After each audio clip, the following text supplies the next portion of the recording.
अच्छा भाई बच्चा लोग, अब हम लोग पढ़ेंगे कार्बोहाइड्रेट्स को। सही है। अच्छा जी, सबसे पहले तो कार्बोहाइड्रेट नाम से अगर आप देखो तो नाम से पता लग रहा है कि भाई कार्बो और हाइड्रेट, ऐसा लगता है कि कार्बन हाइड्रेट यानी वाटर। सही है, तो लगता है इट्स लुक लाइक के कार्बन के साथ वाटर जुड़ा हुआ है। मतलब क्या होता है भाई, देखो लेट्स सपोज C6H12O6। अगर हम इसका एम्पेरिकल फार्मूला देखें तो 6 1 जार 6, 6 1 जार 6, 6 2 जार 12, तो CH2O। Just look like a water molecule is attached to the carbon. So इसी से इसका नाम निकला है कार्बोहाइड्रेट, यानी हाइड्रेट या हाइड्रेटेड कार्बन। सही है। तो ये डेफिनेशन दी गई थी पहले, लेकिन फिर जो है बहुत सारे ऐसे कार्बोहाइड्रेट्स भी होते हैं जो कि एक्चुअल में इस डेफिनेशन को फॉलो नहीं करते हैं, जैसे रेमनोस, या फिर बहुत सारे ऐसे दूसरे मॉलिक्यूल्स भी होते हैं जो कि इस डेफिनेशन को पूरा करते हैं लेकिन कार्बोहाइड्रेट नहीं होते, जैसे कि एसिटिक एसिड है C2H4O2, सिरका यानी विनेगर जो है सी 2 1 jar 2, 2 1 jar 2, 2 2 jar 4, CH2O। Lactic acid है C3H6O3, तो ये भी यही बन रहा है, कार्बोहाइड्रेट तो बन गए। तो अब या तो भाई इनको कार्बोहाइड्रेट में रखो या तो कार्बोहाइड्रेट की डेफिनेशन चेंज करो। तो बेटा हमारे पास जो है IUPAC, बहुत पढ़ा होगा आपने IUPAC को, International Union of Pure and Applied Chemistry. So इन्होंने क्या किया, इन्होंने एक नई डेफिनेशन बना के दी कार्बोहाइड्रेट की। अब वो डेफिनेशन है poly hydroxy carbonyls are carbohydrates. इन्होंने बोला कि भाई जितने भी पॉलीहाइड्रोक्सी कार्बोनाइल्स होते हैं वो सब कार्बोहाइड्रेट होते हैं। अब ये क्या है भाई, ये मैं आपको समझाता हूँ जरा। सबसे पहले तो कार्बोनाइल्स को समझ लो बच्चों। देखो भाई बच्चा लोग, कार्बोनाइल कार्बन है, कार्बन की कितनी वैलेंसी होती है, 4 वैलेंसी होती है। ये बात अपने दिमाग में ठूस लो कि 4 वैलेंसी, कार्बन 4 बॉन्ड बनाएगा। इसका अगर कभी भी कहीं पे कार्बन के 4 बॉन्ड से कम देखो या 4 बॉन्ड से ज्यादा देखो तो समझ जाना कुछ गड़बड़ है। तो अगर इसने 2 बॉन्ड ऑक्सीजन के साथ बनाया हुआ है, कोवेलेंटली बाउंडेड ऑक्सीजन के साथ बनाया डबल कोवेलेंट बॉन्ड, सही है, और आगे पीछे या तो दोनों तरफ कार्बन लगा हुआ है कुछ, या एक हाइड्रोजन एक कार्बन लगा हुआ है, तो ये आपका जो है ये कहलाएगा कार्बोनाइल। सही है, ये क्या कहलाएगा, कार्बोनाइल। अब बेटा कार्बोनाइल हमारे पास 2 तरह के होते हैं। सही है, 2 तरह के होते हैं। या तो देखो, अब आपको पता है ना कार्बन के अंदर ये कैपेबिलिटी है कि वो चेन बनाए। तो अगर या तो कार्बन जो है किसी भी, ये कार्बोनाइल जो है, देखो आर लिख देते हैं, आर का मतलब रेडिकल, रेडिकल का मतलब है कोई भी एनी नंबर ऑफ कार्बन, 1 2 3 100 जो भी है, कुछ भी है, तो आर का मतलब रेडिकल। अब अगर एक कार्बन है जिसपे कार्बोनाइल लगा हुआ है और उसके पीछे कार्बन की एक चेन लगी हुई है, उससे आगे कोई दूसरा कार्बन नहीं लगा हुआ, बल्कि ऑब्वियसली दूसरा कार्बन नहीं है, वैलेंसी तो पूरी करनी है, तो हाइड्रोजन लगा देते हैं।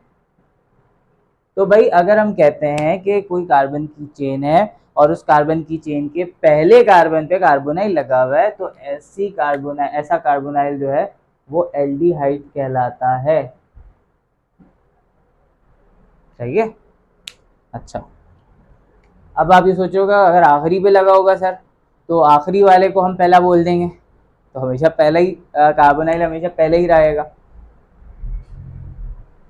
अगर वैकेंसी कि भाई अगर ये कार्बोनाइल जो है बीच में, यानी दोनों तरफ कार्बन की चेन लगी हुई है, यहाँ पे क्या था, कार्बन की चेन थी जो भी था, पहले कार्बन पे कार्बोनाइल था, आगे कुछ नहीं था, आगे हाइड्रोजन था। यहाँ पे आपके बीच के कार्बन पे कार्बोनाइल है, दोनों तरफ कार्बन है, तो ये फिर इस तरह का कार्बोनाइल जो है ये आपका कीटोन कहलाता है।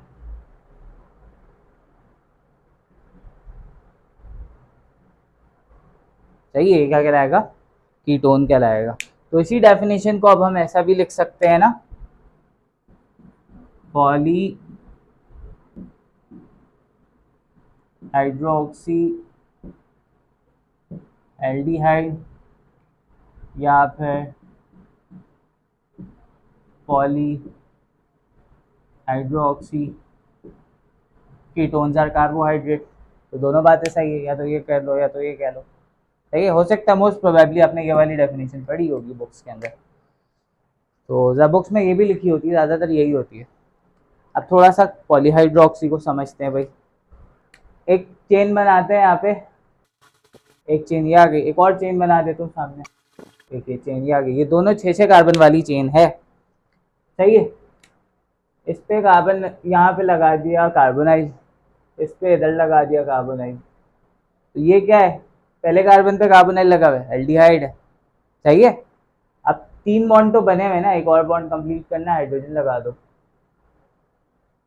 कितने बच गए, 5 कार्बन बच गए। 6 कार्बन की चेन थी, पहले कार्बन पे कार्बोनाइल लगा हुआ है, 5 कार्बन बच गए, और उन पांचों पे आपका OH लगा हुआ है।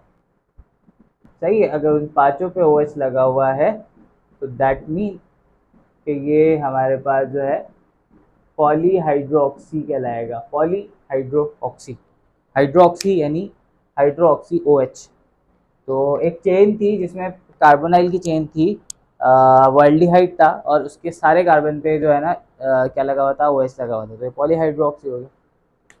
तो ये हमारे पास क्या है, कार्बन काउंट करो, 1 2 3 4 5 6 C6, hydrogen 1 2 3 4 5 6 7 8 9 10 11 12 H12, and 1 2 3 4 5 6 O6 C6H12O6। ये हमारे पास स्ट्रक्चर है ग्लूकोज का।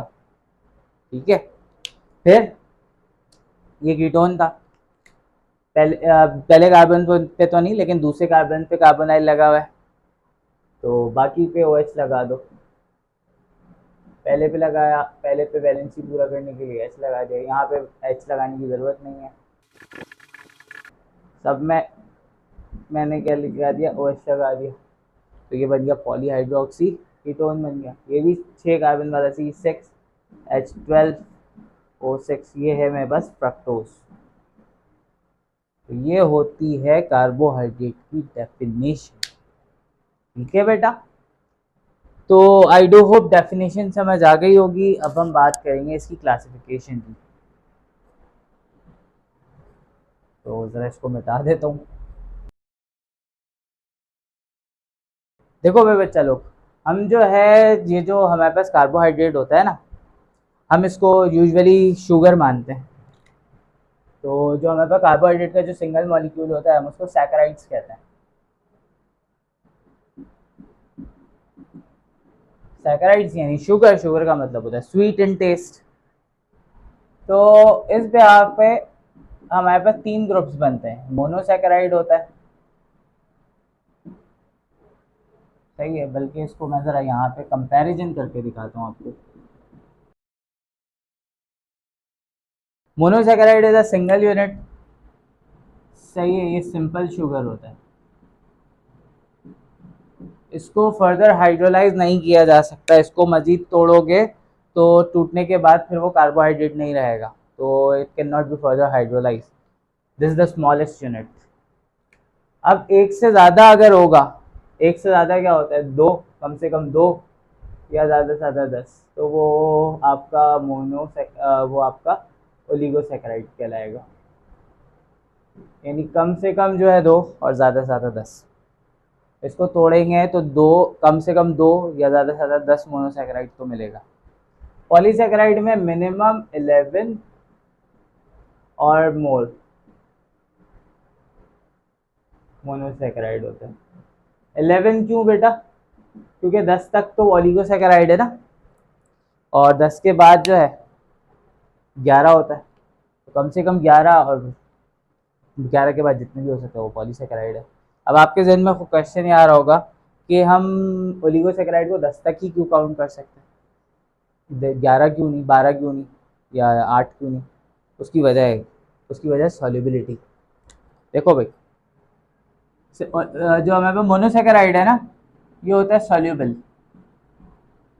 सही है, सिंगल यूनिट है ना। अब उसके अंदर एक सैकेराइड और ऐड कर लो, डाइसैकेराइड बन जाएगा, ओलिगोसैकेराइड बन जाएगा, तो उसकी सॉल्युबिलिटी कम होती जाती है। यानी सॉल्युबल ओलिगोसैकेराइड भी सॉल्युबल होगा बट लेस देन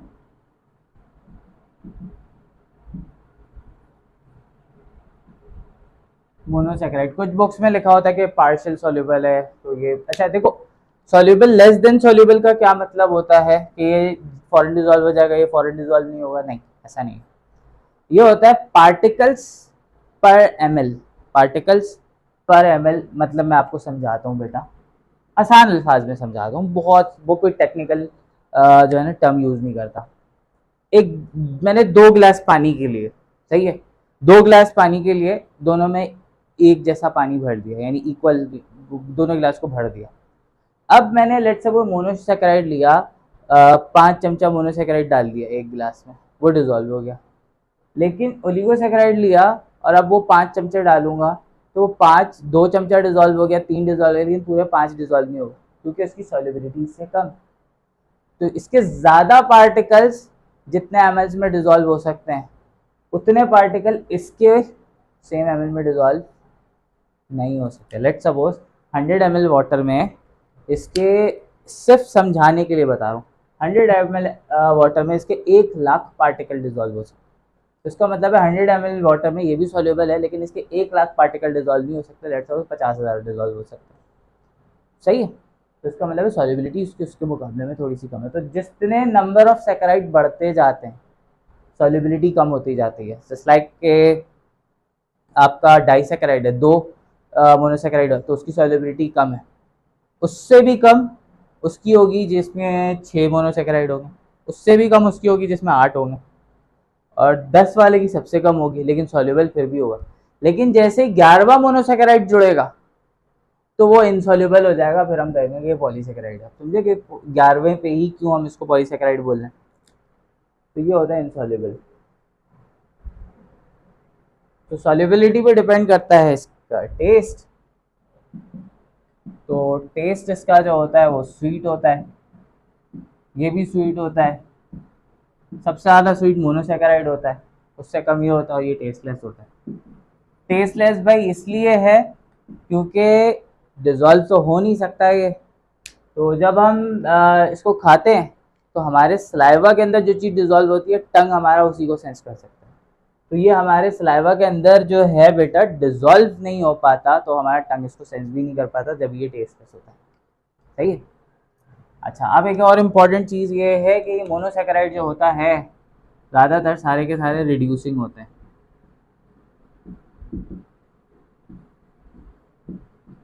सही है। ओलिगोसैकेराइड भी आपका रिड्यूसिंग होता है, एक्सेप्ट सक्रोज, सक्रोज के अलावा। और पॉलीसैकेराइड जो होता है ये आपका नॉन रिड्यूसिंग होता है सारे के सारे। अब बेटा देखो, रिड्यूसिंग का मतलब क्या होता है। रिड्यूसिंग का मतलब ये होता है भाई कि इसका मतलब ये है कि जो रिड्यूसिंग है, यानी वो खुद क्या हो रहा है, ऑक्सीडाइज हो रहा है।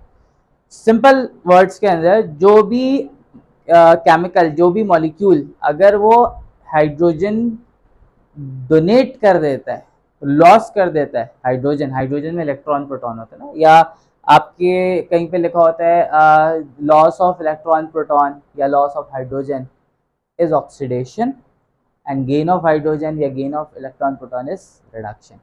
तो बेटा ये रिड्यूसिंग है, यानी ये दूसरे को रिड्यूस कर रहा है, मतलब खुद क्या हो रहा है, ऑक्सीडाइज हो रहा है। तो बेटा इसके पास फ्री हाइड्रोजन होता है जो कि आसानी से लूज कर देता है, जिसकी वजह से खुद रिड्यूस हो जाता है, खुद ऑक्सीडाइज हो जाता है और सामने वाले को रिड्यूस कर देता है। इसके साथ भी यही होता है। अब ये पॉलीसैकेराइड एक चेन फॉर्म में मौजूद है, तो जिसकी वजह से इसके पास फ्री हाइड्रोजन बचता नहीं, तो जिसकी वजह से ये नॉन रिड्यूसिंग होता है। सक्रोज के केस में ये होता है कि सक्रोज का स्ट्रक्चर ऐसा होता है जिसकी वजह, जो सक्रोज में एक फ्रक्टोज और एक ग्लूकोज होता है, तो ग्लूकोज एल्डिहाइड है और फ्रक्टोज जो है कीटोन है। जब ऑब्वियसली जब ये बाइंड करते हैं एक दूसरे के साथ, इसकी जो लिंकेज बनती है, तो जिसकी वजह से क्या होता है, जिसकी वजह से ये होता है कि ये आपका इसके पास फ्री हाइड्रोजन नहीं होता लूज करने के लिए, जिसकी वजह से ये सक्रोज नॉन रिड्यूसिंग है। और एक आपको एक बात बताऊं, इंटरेस्टिंग, सक्रोज जो है ये स्टेबल भी होता है। अच्छा, रिड्यूसिंग का मतलब ये होगा कि ये जो मोनोसेकेराइड है ना, ये खुद ऑक्सीडाइज हो जाएंगे, ब्रेक नहीं होंगे, they will still be monosaccharide, but oxidize हो गए केमिकल स्ट्रक्चर में और प्रॉपर्टीज में चेंज आ जाएगा। सक्रोज ऑक्सीडाइज नहीं हो रहा, ठीक है, दैट मीन वो स्टेबल है। तो आपको पता है प्लांट जो है ना, प्लांट ट्रांसपोर्ट के लिए प्लांट लीव्स में ग्लूकोज बना रहा है और उसको स्टोर कर रहा है स्टार्च की फॉर्म में, लेकिन ट्रांसपोर्ट कर रहा है सक्रोज की फॉर्म में। अब ये क्वेश्चन आपके जहन में आना चाहिए कि वाई, सही है, अगर ये एमसीक्यूज आ गया कि वाई प्लांट ट्रांसपोर्ट सक्रोज जबकि वो स्टार्च की फॉर्म में भी, अब स्टार्च की फॉर्म में इसलिए नहीं कर सकता क्योंकि उसको लीफ को भेजना है रूट में और रूट में स्टार्च बन के वो स्टोर हो जाएगा। स्टार्च की फॉर्म में इसलिए नहीं कर सकता क्योंकि स्टार्च क्या है, पॉलीसेकेराइड है, इनसॉल्युबल है। ग्लूकोज की फॉर्म में इसलिए नहीं कर सकता क्योंकि ग्लूकोज रिड्यूसिंग है, वो प्रॉपर्टीज खराब हो जाएगी उसकी। लेकिन सक्रोज जो है वो नॉन रिड्यूसिंग है और सॉल्युबल है, सही है, सक्रोज नॉन रिड्यूसिंग है और सॉल्युबल है। तो उसका जवाब ये है बेटा कि अगर आपसे पूछा गया कि वाई प्लांट ट्रांसपोर्ट सक्रोज, तो इसकी वजह ये है इन्फ्लोएम ट्रांसलोकेशन, तो इसकी वजह ये है कि sucrose is non reducing and sucrose is soluble, that's why sucrose. समझ आ गई बात? तो ये इसकी क्लासिफिकेशन थी। अब हम एक एक करके मोनोसेकेराइड, ओलिगोसेकेराइड, पॉलीसेकेराइड को एक एक करके हम डिस्कस करते हैं। अच्छा बेटा, अब जो हम पढ़ेंगे वो है मोनोसेकेराइड्स। सो देखो, कैरेक्टरिस्टिक्स तो मैंने आपको इसकी बता दी कि मोनोसेकेराइड्स जो होते हैं हमारे पास, ये होते हैं आपका सॉल्युबल होते हैं, स्वीट इन टेस्ट होते हैं, रिड्यूसिंग होते हैं। अच्छा, एक चीज़ और ज़रा आपको बता दूं, वो ये है बेटा कि एक टेस्ट होता है हमारे पास जिसको हम बेनेडिक्ट टेस्ट कहते हैं, सही है।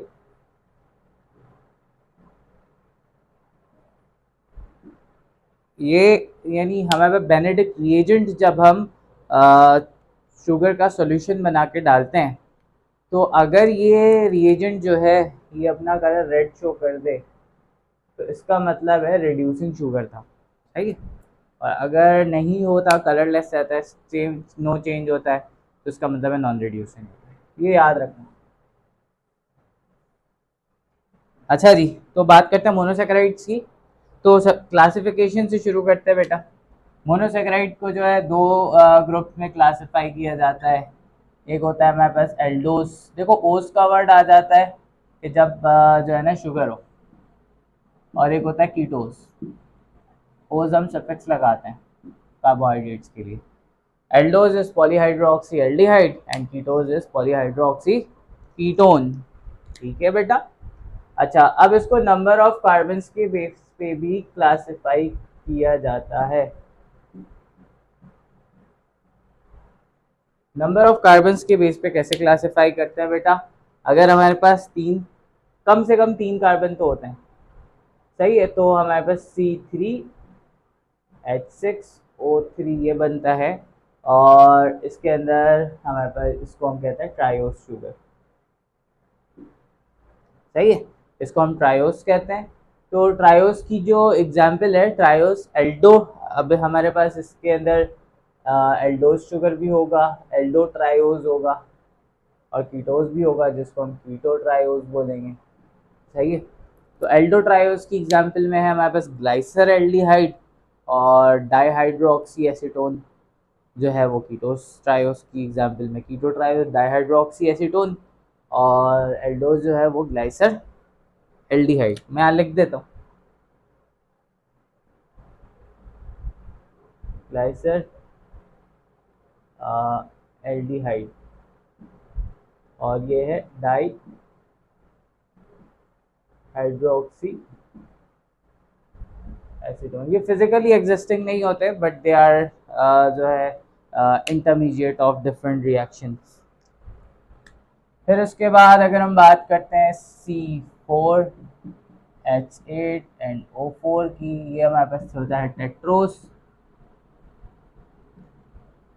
तो टेट्रोस के अंदर जो हमारे पास एल्डोज होता है, यानी एल्डो टेट्रोस जो होता है, वो एरिथ्रोज होता है, और एल्डो सॉरी कीटो टेट्रोज जो होता है वो एरिथ्रो ड्यूज होता है। ये बैक्टीरियल इंटरमीडिएट्स होता है, बैक्टीरिया में पाया जाता है। फिर C5H10O5 ये होता है हमारे पास पेंटोज शुगर, सही है। इसके अंदर हमारे पास राइबोज होता है। राइबोज दो फॉर्म में होता है, एक राइबोज होता है और एक डीऑक्सी राइबोज होता है, जो कि सिर्फ डीएनए में एग्जिस्ट करता है। और इसके अलावा राइबोल्यूज होता है। राइबोल्यूज फोटोसिंथेसिस का इंटरमीडिएट होता है, वो हम पढ़ेंगे फोटोसिंथेसिस के अंदर।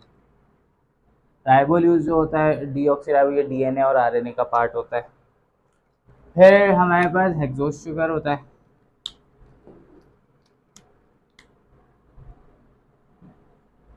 C6H12O6 हेक्सोज होता है, ये मोस्ट अबंडेंट होता है। इसके अंदर जो एल्डोज है, एल्डोज की एग्जांपल में ग्लूकोज है एंड गैलेक्टोज है, सही है। और आपका हेक्सोकीटोज के अंदर या कीटो हेक्सोज के अंदर आपका फ्रक्टोज होता है। ये दोनों एल्डो हेक्सोज है।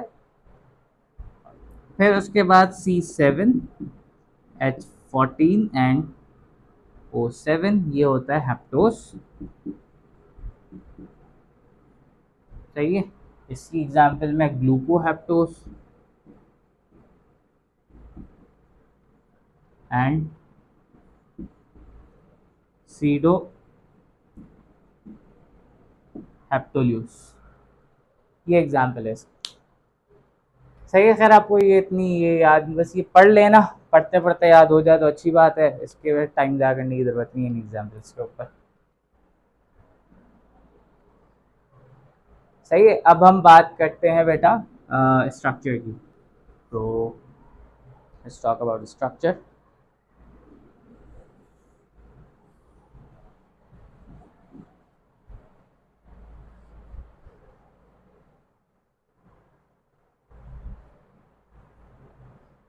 ये जो चीज़ें मैंने बनाई हैं, ये इस पे जो भी मैं पढ़ा रहा हूँ, तो इन सब का जो है ना, इन सब की पिक्चर्स जो है मैं मेडिकोलॉजी के इंस्टाग्राम प्रोफाइल के अंदर मैं अपलोड कर दूंगा।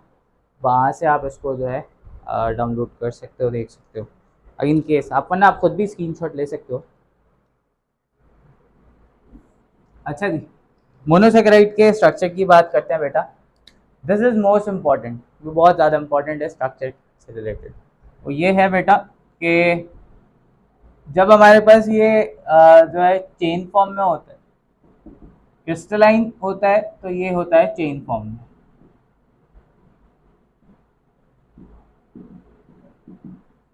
But on dissolving in water ये फिर कन्वर्ट हो जाता है किसके अंदर, रिंग में, सही। किस में कन्वर्ट हो जाता है, रिंग में बन जाता है। अब रिंग दो किस्म की होती है। देखो मैं रिंग की केमिस्ट्री इन चीज़ों पे बहुत ज़्यादा डिटेल में नहीं जाऊँगा, लेकिन सिर्फ आपको ये बस याद रहे और समझ में आ जाए।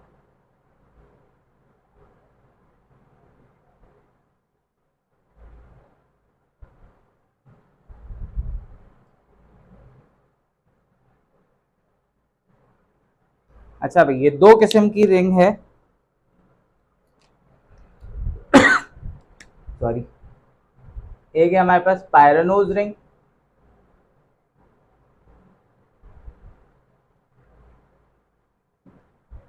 और एक है प्यूरानोज रिंग, सही। एक है पायरानोज रिंग। अब देखो ये जो ऑक्सीजन है ना, ये जो ऑक्सीजन है,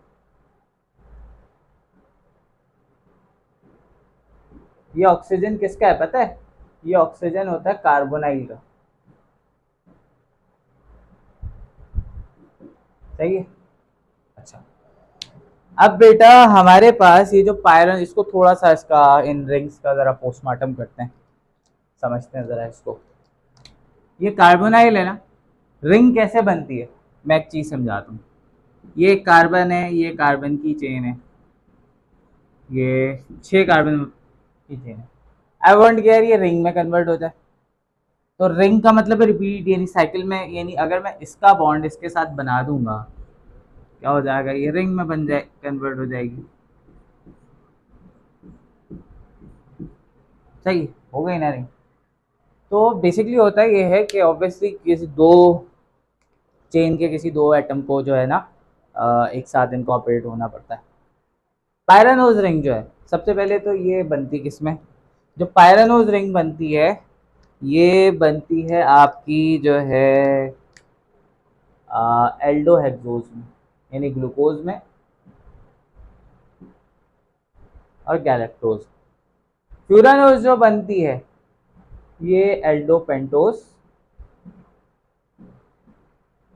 और कीटो हेक्सोस में बनती है। सही है, एल्डोपेंटोस और कीटो हेक्सोस में बनती है। अच्छा जी, अब ये जो पायरानोज है, ये एल्डो हेक्सोस की बात की कर रहे हैं हम। इसमें आपका ग्लूकोज आता है और गैलेक्टोज आता है। पायरानोज रिंग किसके दरमियान बनती है, एल्डो हेक्सोस के अंदर ग्लूकोज और गैलेक्टोज दोनों एग्जाम्पल है। देखो एल्डो है, एल्डो का मतलब है कार्बोनाइल कौन से कार्बन पे, पहले कार्बन पे, तो इसका मतलब है C1। सही है। अब आप इसके कॉर्नर्स देखो, 1 2 3 4 5, 5 कॉर्नर है। लेकिन हेक्सोस तो 6 कॉर्नर वाला होता है, तो इसका मतलब है एक तो ऑक्सीजन आ गया, छठा कार्बन कहाँ जाएगा, ऑब्वियसली रिंग से बाहर होगा, रिंग से बाहर होगा। तो इसका मतलब ये हुआ कि ये रिंग बन रही है, पहला कार्बन C1 और पांचवा कार्बन C5, C1 और C5 के बीच में बनती है। समझ गए बात कैसे बताया, एल्डोज कार्बोनाइल जिसपे जो फर्स्ट कार्बन पे होता है, और हेक्सोस कार्बन काउंट किया तो 5वें पे आ रही है। सही है। फिर आपके आ जाता है फ्यूरानोस। फ्यूरानोस में पहले एल्डोपेंटोस की बात करते हैं, एल्डोज यानी फर्स्ट कार्बन, तो ये ऑक्सीजन तो कार्बोनाइल का ही होता है, तो C1 तो आएगा। पेंटोज यानी 5 कार्बन वाले, इस पे कितने हैं, 1 2 3 एंड 4, 4 कार्बन है, तो इसका मतलब है पहले पे तो रिंग बनी हुई है और पांचवा रिंग से बाहर है, तो इसका मतलब है C1 से C4 के दरमियान, 1 और 4 के दरमियान है। लेकिन यहाँ पे कीटो हेक्सोज में यानी फ्रक्टोज के अंदर कहानी थोड़ी सी अलग होती है। कीटो है ना, कीटो का मतलब है पहले कार्बन पे कार्बोनाइल नहीं है। फ्रक्टोज का स्ट्रक्चर याद करो, क्या पढ़ाया था। तो इसमें जो है कार्बोनाइल कौन से नंबर पे, इसमें कार्बोनाइल है दूसरे नंबर पे, तो इसका मतलब है C2 है, तो इसका मतलब है पहला कार्बन रिंग से बाहर है, दूसरा, तीसरा, चौथा, पांचवा और छठा भी बाहर होगा, तो C2 से C5। सही, C2 से C5 के दरमियान बनती है। तो बेटा ये याद रखना, ये MCQs में आ सकता है कि जो रिंग बनती है वो किन किन जो है मॉलिक्यूल्स के दरमियान, कौन से कार्बन के दरमियान बनती है। सही है। अच्छा, ये तो इसकी बात हो गई। अब जरा ग्लूकोज का स्ट्रक्चर पढ़ते हैं, क्योंकि हमारे पास PMDC के सिलेबस के अंदर ग्लूकोज का ही स्ट्रक्चर है जिसका जिक्र किया गया है। तो ग्लूकोज के स्ट्रक्चर पे आते हैं।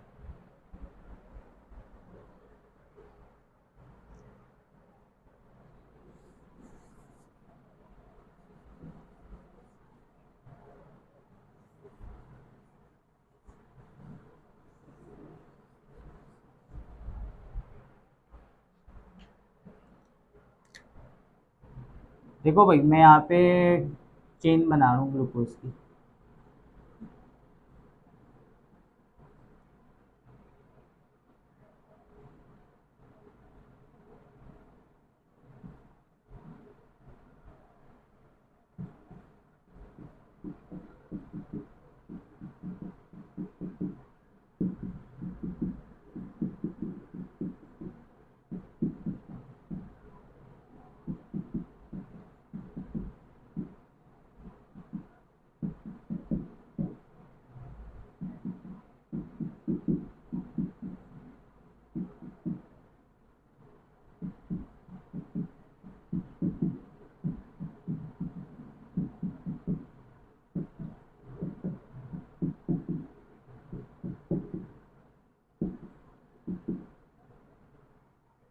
अब जरा ध्यान से समझो, सही है।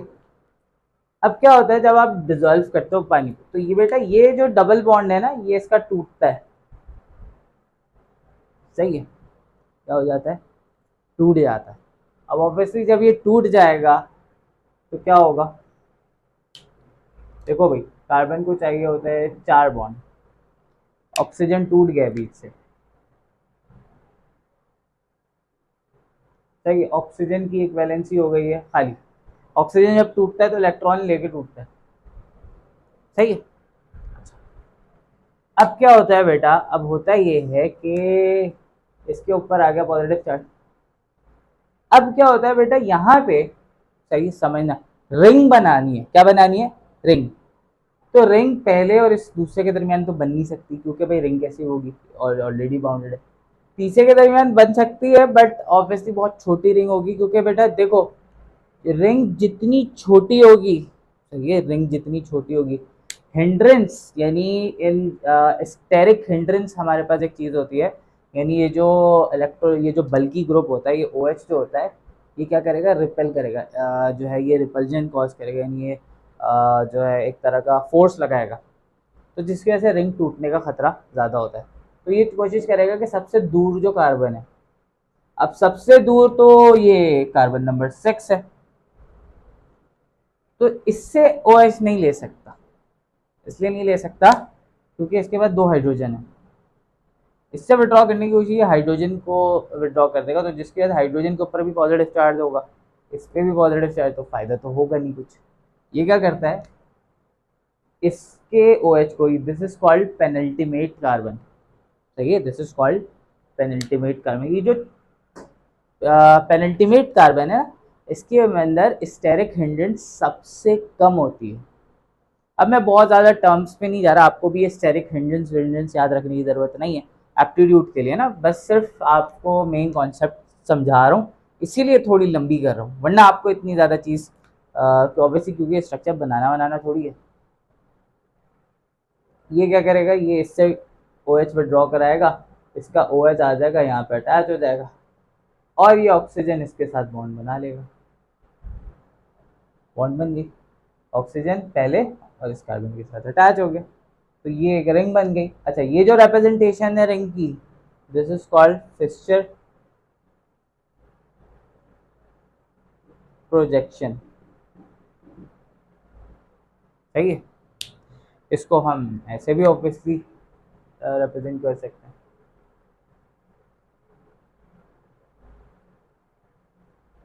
सही। अब देखो ये वाला कार्बन नंबर 1 है ना, तो कार्बन नंबर 1 पे एक OH और एक H लगा हुआ है, यहाँ पे लगा दी, यहाँ पे 2 पे एक OH और एक H लगा हुआ है, यहाँ पे लगा दिया, 3 पे भी है एक, सही है, फिर चौथे पे भी है एक, पांचवे पे OH नहीं लगा हुआ, हाइड्रोजन और ये छठा कार्बन लगा हुआ है, तो हाइड्रोजन एंड CH2OH लगा दी। तो ये वाला जो स्ट्रक्चर है, दिस इज कॉल्ड हैवर्थ प्रोजेक्शन।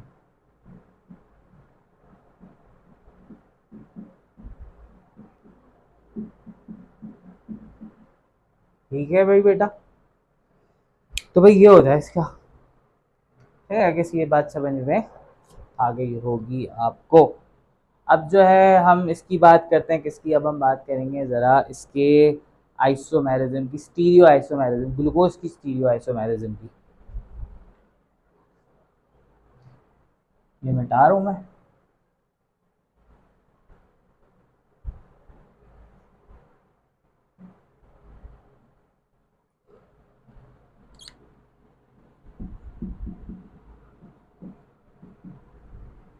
अच्छा देखो आइसोमर्स क्या होते हैं, काम वाला लग रहा हूँ बिल्कुल। आइसोमर्स क्या होते हैं, इसमें तो इंक ही खत्म हो गई है। आइसोमर्स हम कहते हैं कि भाई आपका जो है स्ट्रक्चर जो है वो क्या हो, डिफरेंट हो, और मॉलिक्यूलर फार्मूला जो है वो सेम हो, जैसे ग्लूकोज है और फ्रक्टोज है, आइसोमर्स है, स्ट्रक्चर से अलग है, एक कीटोन है और एक एल्डिहाइड है, और ये होता है। अच्छा, अब क्या होता है भाई, एक होती है हमारे पास स्टीरियो आइसोमेरिज्म।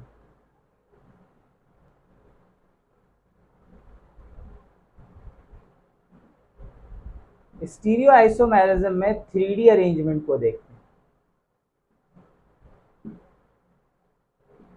हम देखते हैं कि भाई एटम का मॉलिक्यूलर फार्मूला भी सेम था, स्ट्रक्चर भी सेम था, लेकिन उसकी 3 डायमेंशनल अरेंजमेंट जो थी वो क्या थी, वो डिफरेंट थी। तो उस तरह के आइसोमर्स स्टीरियो आइसोमेरिज्म कहलाते हैं। अभी मैं ज़रा इसको थोड़ा सा एक्सप्लेन करता हूँ। सबसे पहले इंपॉर्टेंट चीज़ है, आपको पता होना चाहिए एसिमेट्रिकल कार्बन।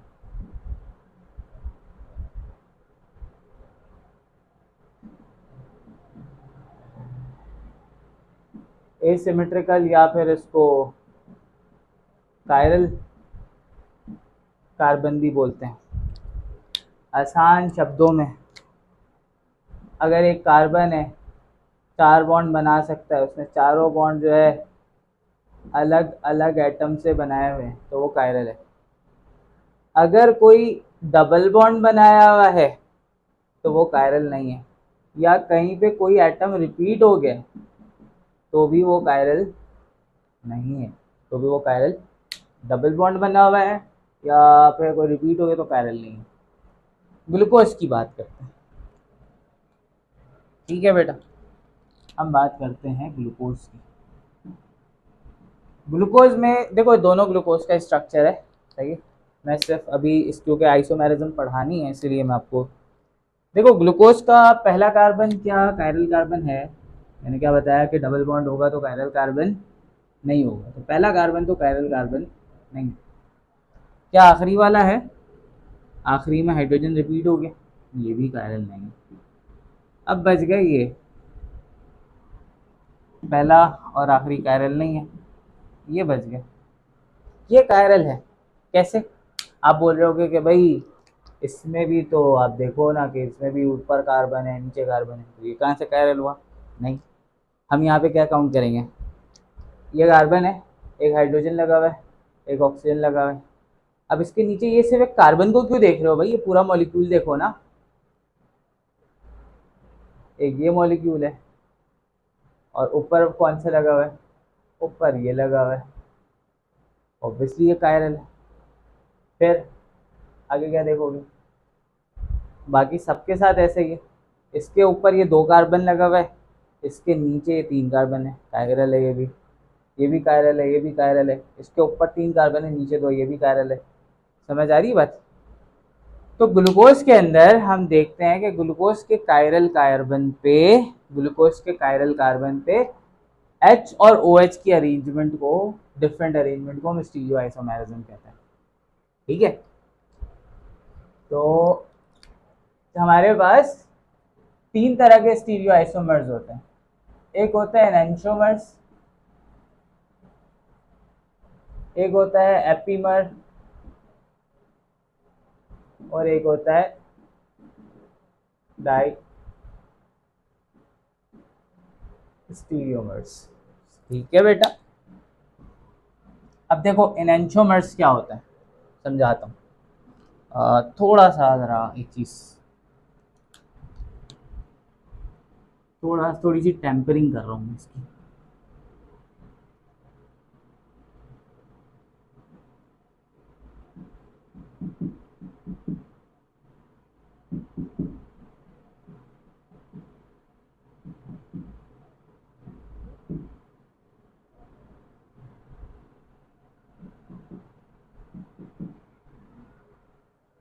अब ज़रा देखो, ये लेट सपोज बेटा ये इसके लिए ये राइट साइड है और ये इसके लिए लेफ्ट साइड है, सेम, ये इसके लिए राइट साइड है, ये इसके लिए लेफ्ट साइड है, ठीक है बेटा।